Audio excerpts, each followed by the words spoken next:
حضرت موسیٰ علیہ السلام کی بعثت اور فرعون اور اس کے پیروکاروں کا ذکر۔ موسیٰ علیہ السلام نے ان کو دعوت حق دی اور کہا کہ میں تمہارے پاس واضح نشانیاں لایا ہوں، بنی اسرائیل کو میرے ساتھ بھیج دو۔ فرعون نے معجزات پیش کرنے کے لیے کہا تو حضرت موسیٰ علیہ السلام نے اپنا عصا زمین پہ ڈالا، اپنا عصا، اپنی چھڑی، اپنا ڈنڈا زمین پہ ڈالا تو وہ ایک واضح اژدہا بن گیا۔ پھر حضرت سیدنا موسیٰ علیہ السلام نے اپنا ہاتھ گریبان سے نکالا تو وہ دیکھنے والوں کے لیے روشن ہو گیا، ہاتھ کے اندر نور پیدا ہو گیا۔ ید بیضا لیے بیٹھے ہیں اپنی آستینوں میں۔ فرعون کے سرداروں نے حق کو قبول کرنے کی بجائے اسے جادو قرار دے دیا اور کہا کہ یہ تمہیں اپنے ملک سے نکالنا چاہتا ہے۔ انہوں نے کہا اس معاملے کو ذرا ڈھیل دو اور جادوگروں کو جمع کرو۔ جادوگر آئے، انہوں نے فرعون سے کہا کہ ہم حضرت موسیٰ کے مقابلے میں جادو تو دکھائیں گے معاذ اللہ، لیکن اگر ہم غالب آ گئے تو پھر ہمارا انعام کیا ہوگا؟ سودا پہلے طے کر رہے ہیں، کیا انعام ملے گا؟ اس نے کہا کہ اگر تم غالب آ گئے تو میں تمہیں اپنا قریبی بنا لوں گا۔ بادشاہوں کا قریبی ہونا بھی تو بڑی بات ہے نا، لوگ بڑے پاپڑ بیلتے ہیں قریبی ہونے کے لیے، اور یہ جو قریبی ہوتے ہیں نا، بالخصوص جو بادشاہوں کے قریبی ہوتے ہیں، بادشاہوں کی تباہی کا سبب بھی یہی لوگ ہی بنتے ہیں۔ یہ ان کو روز خبر دیتے ہیں کہ سب اچھا ہے، سب اچھا ہے، اور دنیا کے زیادہ تر حکمران انہی لوگوں کی وجہ سے تباہ ہوتے ہیں، چونکہ ان کا خود عوام سے رابطہ نہیں رہتا۔ اگر وہ خود عوام کے ساتھ ڈائریکٹ رابطہ کریں تو شاید انہیں اچھی اور صاف ستھری چیزیں سمجھنے کو مل جائیں۔ خیر، جادوگروں نے جب کہا ہمیں کیا دو گے تو اس نے کہا تمہیں قریبی بنا لوں گا۔ جادوگروں نے موسیٰ علیہ السلام سے کہا کہ آپ پہل کریں گے یا ہم پہل کریں؟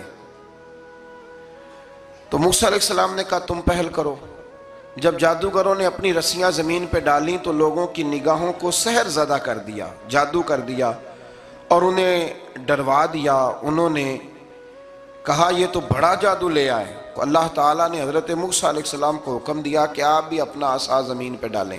ان کی رسیاں سانپ بن گئی تھی نا، دراصل وہ سانپ بنی نہیں تھی، لوگوں کی آنکھوں پر جادو ہو گیا تھا، انہیں سانپ نظر آ رہا تھا۔ فرمایا آپ بھی اپنا عصا زمین پہ ڈالیں۔ وہ عصا سانپ بنا اور جادوگروں کی ساری چیزوں کو نگل ہی گیا۔ ان کی بہت ساری رسیاں سانپ بنی تھی، ان کا ایک ہی عصا سانپ بنا اور سب کو نگل گیا۔ اس طرح کے معجزے کی حقانیت اور جادوگروں کا بطلان ثابت ہوا اور فرعونی رسوا ہو گئے۔ جادوگر سجدے میں گر گئے اور اللہ پر ایمان لے آئے۔ فرعون نے انہیں دھمکی دی کہ تم میری اجازت کے بغیر ایمان لے آئے ہو، میں تمہارے ہاتھ اور پاؤں مخالف سمت سے کاٹ دوں گا، یعنی الٹا ہاتھ کاٹ دوں گا، سیدھا پیر کاٹ دوں گا، میری بغیر اجازت ایمان لے آئے ہو، اور تمہیں سولی پہ بھی چڑھوا دوں گا۔ انہوں نے کہا کہ ایمان لانے کی پاداش میں تم ہمیں سزا دینا چاہتے ہو؟ پھر انہوں نے اللہ تعالیٰ سے صبر اور استقامت کی دعا کی۔ اس کے بعد فرعون نے بنی اسرائیل کے بیٹوں کو قتل کرنے کی اور بیٹیوں کو زندہ چھوڑنے کا حکم دے دیا۔ موسیٰ علیہ السلام نے قوم کو صبر کی تلقین کی اور کہا کہ نیک انجام اہل تقویٰ کے لیے۔ یہاں ایک لطیف بات ہمارے صوفیاء نے بھی لکھی ہے۔ صوفیاء کہتے ہیں کہ فرعون نے کلمہ نہیں پڑھا پر جادوگر کلمہ پڑھ گئے۔ وہ کس طرح کلمہ پڑھ گئے؟ تو کہنے لگے دراصل انہوں نے آتے ہی حضرت موسیٰ کا ادب بڑا کیا تھا۔ جادوگر حضرت موسیٰ کے مقابلے میں آ کے بھی ان سے کہتے ہیں کہ رسیاں آپ پہلے ڈالیں گے کہ ہم ڈالیں؟ آپ عصا پہلے رکھیں گے کہ ہم رکھیں؟ تو اتنا سا ادب کیا تو رب کریم نے فرمایا جو نبی کا ادب کرے وہ بے ایمان نہیں رہ سکتا، جو نبی کا ادب کرے وہ بے ایمان نہیں رہ سکتا، اور جو نبی کی بے ادبی کرے وہ ایماندار نہیں رہ سکتا۔ ختم ہو گئی بات۔ یہاں ہمارے صوفیاء نے یہ بات لکھی ہے کہ چونکہ انہوں نے آتے ہی کہا تھا کہ آپ پہلے ڈالیں گے یا ہم پہلے ڈالیں، تو حضرت موسیٰ سے انہوں نے پوچھ لیا، نبی کے پوچھے بغیر پہل نہیں کی تو اللہ نے انہیں ایمان کی دولت عطا کر۔ ایک بات اور ذہن میں رکھیں کہ حضرت موسیٰ کے پاس عصا تھا، اژدہا بن جاتا تھا، لیکن پھر بھی جب فرعون نے حکم دیا کہ بیٹوں کو زندہ رکھو، بیٹیوں کو قتل کرو، تو اس وقت حضرت موسیٰ علیہ السلام نے وہ معجزہ نہیں دکھایا۔ جو مقام صبر ہوتا ہے وہ مقام صبر ہی ہوتا ہے۔ اگر موسیٰ علیہ السلام کی نافرمان قوم کے لیے پتھروں سے پانی نکل سکتا تھا تو میدان کربلا میں رسول اللہ کی اولاد کے لیے بھی نکل سکتا تھا۔ میرے کریم محبوب علیہ السلام کے خاندان کے لیے بھی نکل سکتا تھا.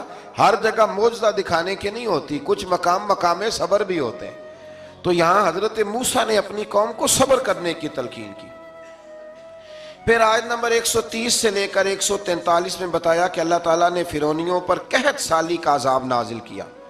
فرعونیوں کا طریقہ یہ تھا کہ اچھائی کو اپنا کمال گردانتے تھے, کہتے تھے یہ ہماری طرف سے, اور برائی کو معاذ اللہ بدشگونی کے طور پر موسیٰ علیہ السلام کی طرف منسوب کرتے تھے. کہتے تھے معاذ اللہ آپ کی وجہ سے یہ سارا کچھ ہو رہا ہے. ہوتے نا, نہیں کہتے ہیں جب سے میں وہاں گیا ہوں تب سے.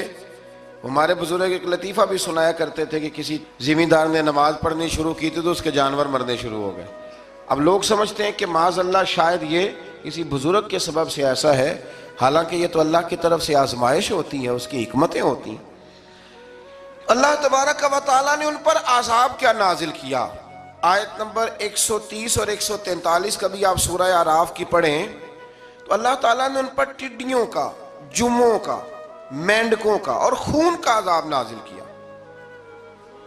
یہ کس قسم کا عذاب ہے؟ جمعیں پڑ گئیں, ٹڈیاں آ گئیں, یہ اللہ نے عذاب نازل کیا. جب وہ عذاب میں مبتلا ہوئے تو موسیٰ علیہ السلام سے کہا کہ آپ اللہ سے دعا کریں کہ ہم سے یہ عذاب ٹل جائے. اگر ایسا ہوا تو ہم ایمان لے آئیں گے, بنی اسرائیل کو بھی آزاد کر دیں گے. لیکن موسیٰ علیہ السلام کی دعا کے نتیجے میں جب عذاب ٹل جانے کے بعد فرعونی پھر اپنے وعدے سے پھر گئے. بنو قریظہ والوں نے بھی کئی دفعہ حضور سے وعدے کیے پر اپنے وعدوں پر قائم. ایک بات آپ سے یہاں روک کے عرض کر دوں, ہم بھی کئی دفعہ کہتے ہیں ذرا بریک کبھی گاڑی کی نہیں نہ لگتی تو ہم ارادہ کرتے ہیں کہ آج سے ہی نماز شروع کر دینی. ذرا طبیعت زیادہ لیل ہوتی ہے تو ارادہ کرتے ہیں نا کہ بھائی آج کے بعد ہم نے نیک, پھر کیا ہوتا ہے شفا ہو گئی تو چھٹی ہو گئی. یہ طریقہ درست نہیں, یہ تو کفار کا طریقہ بیان کیا نا قرآن پاک نے. یہاں فرمایا جب اللہ تبارک و تعالیٰ نے انہیں نجات دے دی تو اپنے وعدے سے مکر گئے. تو پھر اللہ تبارک و تعالیٰ نے بنی اسرائیل کو سمندر پار کر کے ایسی قوم کے پاس پہنچا دیا جو بتوں کی پرستش کرتی تھی. وہ تو بچ گئے لیکن فرعونی سارے دریا کے اندر غرق ہو گئے. حضرت موسیٰ علیہ السلام سے کہنے لگے کہ ہمارے لیے بھی یہ خدا بنا دیجئے. حضرت موسیٰ علیہ السلام نے فرمایا بت پرستی کرنے والے جاہل ہیں. یہ بت پرست قوم کے پاس جب گئے نا بنی اسرائیل والے, بت پوجتے ہوئے دیکھا تو کہنے لگے ہمارے لیے بھی سامنے بنا کے رکھ دو.